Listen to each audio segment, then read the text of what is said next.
Hey everybody, welcome back to my YouTube channel. If you don't know who I am, my name's Ashley. I'm a professional cosplay photographer, Twitch affiliate, and today I'm here with the amazing Aunatraiel. Miss Trail, she's going to be doing a cosplay for us, which we will do some behind the scenes with, and we're going to talk all things Black cosplay, Black History Month, and yeah, let's get into it. Here's Aunatraiel. Hi. So I'm going to be holding this stand because it's really windy here in the park, but we're going to ask her a few questions. And the first thing I really wanted to ask is, because I see such a stigma in the Black community with being nerdy, how do you feel about that?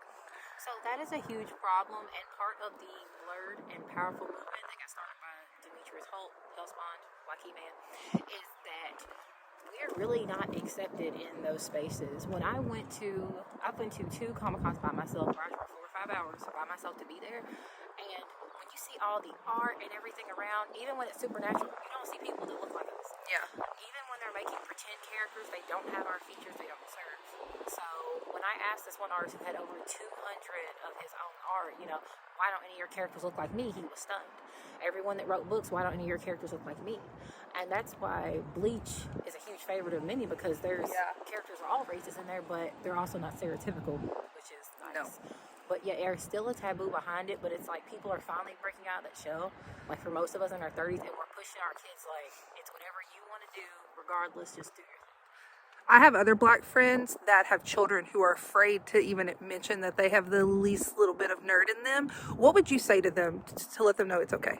Well, I myself am from an all-white town, and even people automatically think there's racism there. It's not a racism, it's a bias. It's an ignorance. It's I don't know any better except what I've seen on TV, and I don't know how to approach you. And I would much rather someone just ask me a question than make an assumption.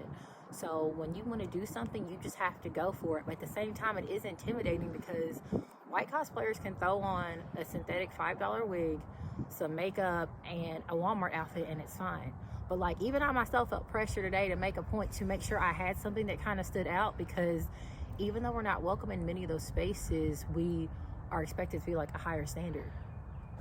So the next thing I want to ask you is this: as a white ally, how can I help the blurred and powerful movement?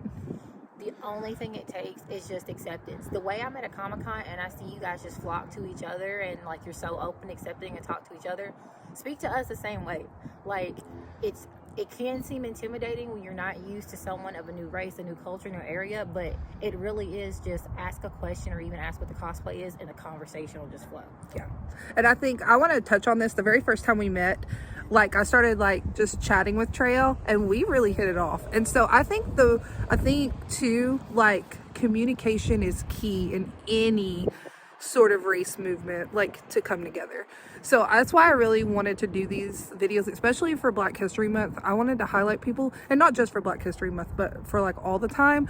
So when it comes to like having that conversation, those hard conversations, just listen. Just listen. You don't have to say anything, just listen. So the next thing I want to ask you, and it goes back to that, when somebody is listening, what do you want them to listen for? Do you want them to like speak up when they see it, or do you want them to let you speak and stand behind you? They need to let whoever speak.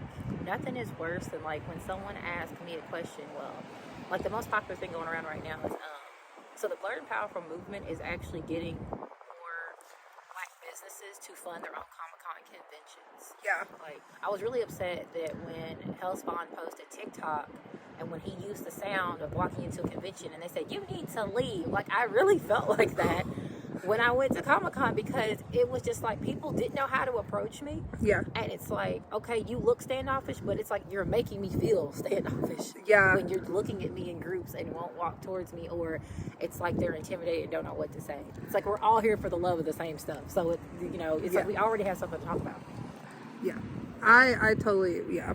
I noticed that, like, with LCTC, I see more different races there, but like I was looking at the Frankfurt Anime Fest. Did you see the photos from that yesterday? Yeah. I hardly saw any people of color there, and People of color you saw the Lexington Comic-Con are not from here. Yeah, they're not. Like they travel. like they travel. So I really hope that we can continue these hard conversations and broaden this, not just in the cosplay community, but all over, because there's so many spaces that just don't accept anyone of color, but I feel like specifically right now it's the Black community that gets it the hardest. It always has been. And I like that you said hard conversation, because the simplicity of it is it's not a hard conversation. It's people won't get out of their heads like, oh my God, there's a Black girl dressed like Princess Peach, and I want to talk to her, but is she gonna want to talk to me? I promise you, we're all there for the same things. Yes, come talk to us. Yeah. Thank you. So, who are some of your biggest influences in the Black entertainment industry and cosplay that just inspire you? Well, obviously Hellspawn, because he is actually the reason I finally started to cosplay, because he cosplayed He-Man, and that's a white character. Yeah. And as a Black man, I was like, well, if he's gonna cosplay him and take the heat for that, then I'm gonna jump in there. And my actual first cosplay was with you at Comic-Con when I was Carnage. So that was really huge. And then there's Benny the Great, who does all things for anime. But one thing I like is when you asked me that, I had to think about it for a second, because now it's a huge influx on TikTok and everywhere else. And there's so many names that I would know their faces, but their names aren't that huge to me. Yeah. But like, it's a great feeling to have, because now there's kids also stepping into the spotlight. So that's the best part. Yeah, there's this one, and I wish I could remember her name. And if you are watching this and you know who I'm talking about, please drop their handle into the comments. But there is a girl, and she is like one of the most beautiful Black women I have ever seen, and she cosplays all the Sailor Scouts. Have you seen her? Yeah, I know what you're talking about. I am in love with her. She used the sound, and we're here right now. Yeah. I love her, like, switch up gears. I love her. Her content is just like so good, and like, I don't know, if you know who I'm talking about, drop her in the comments. The next thing I want to ask you is about Black History Month.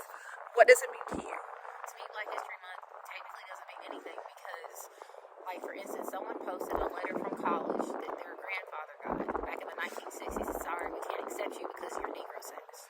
Yeah. I mean, my father raised me. He's 72, and he has rejection letter from college saying there's no way that he actually did this artwork and did not trace it, because it's not possible for a person of color to be that talented.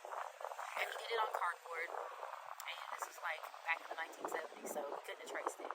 But it's like we have to keep pushing forward, and we have to keep bringing light to things. And one thing I'm really grateful for is social media, where people are finding the books of slaves and their names are being changed. They're finding out the real history, like that all of Benjamin Franklin's children were mixed and stuff like that, and just giving credit where credit is due. But I want it to unite and not separate. Like, it's not a you against me thing. It's just we want to be a part of things too. Yeah. So this is like a question. What if Black History Month, because you're just like, what is it that, you know, because you all are just discovering things that people have suppressed from you all for so long. What would you like to see for Black History Month in the future? What would you like to see it develop once, you know, if ever people can just... One thing that's huge for me is heritage and knowing where you came from. Like, I personally know that my family were actually slaves here in Kentucky, in Somerset, in Bracken County, and places like that. And we've actually traced our roots all the way back to exactly where we came from in Africa, thanks to certain family members. But not everyone has African roots. Some have American roots. And if everyone looks back in their families and they can make the connections, that's huge to me, because that gives you a sense of pride on everything else. And just being able to use something like it will mean more if you are wearing your dashiki or something and there's a history to it. It'll mean more if you see those feathers and find out you're Native American. Like, it just resonates with you. The next thing I want to ask you is about what you're cosplaying today. Is it an OC character? Is it somebody that is from like a fantasy book or show? So this is one of my original cosplays. Her name is Obsidian, and she was noble and she was suppressed. So one thing that's actually historically accurate is many figures were whitewashed. So she was a child who was mixed and white passing, but then as she got older and got darker and discovered her roots, they were based in magic. And as she started to relate with the animal horns, the face paint, with the nature, she just came into her own, but magic wasn't accepted, so she had to go. That's awesome. I really love original cosplays, because I feel like original cosplays allows the cosplayer just to really like even be more themselves. I don't know, but I really just do love when people like create things on their own and not like what they think or see. So like, see it, like this is all from her brain, and this is just so cool. So the very last question I want to ask you is, and you might hear some people, we're in a disc golf course in the forest, so what does it mean to be a Black cosplayer in the Black community for you? For me, it was just about like dressing up and things like that, because it was always looked down on. Because it's like, it's as simple as when you see older Black people leave the house, they are dressed to the nines with their hats, their shoes, everything, and they had to dress like that to be taken seriously. But it's like, it's finally getting to the point where we can do what everyone else is doing and just express ourselves as loud and as fully as we want to. And there's no age cap on it because, 15 years ago when I was in high school, it would have been okay. But it's like, now you're grown up and it's like, no, now we can all do this Yes. as much as we want. Yes. Cosplay has no body size, no color, and it's not restricted. Everybody can do it. All right, so I want you to kind of like how you were in the beginning, just like kind of like sway your arms back and forth. Yeah. That looks really pretty. Now stop and look straight at me and then hold your hands out. Yeah, that's perfect. Awesome. Look how pretty she is. I would just like to thank Aunatraiel for coming on to my YouTube channel and chatting with us today about all things Black cosplay and Black History Month. I really appreciate you. If you like this video, give it a like, subscribe, comment, hit that bell notification. If you didn't and you dislike it, thanks for the algorithm boost, I guess. Again, I'm Ashley. I am a professional cosplay photographer, Twitch affiliate, and TikToker, and we'll see you in the next video. Bye.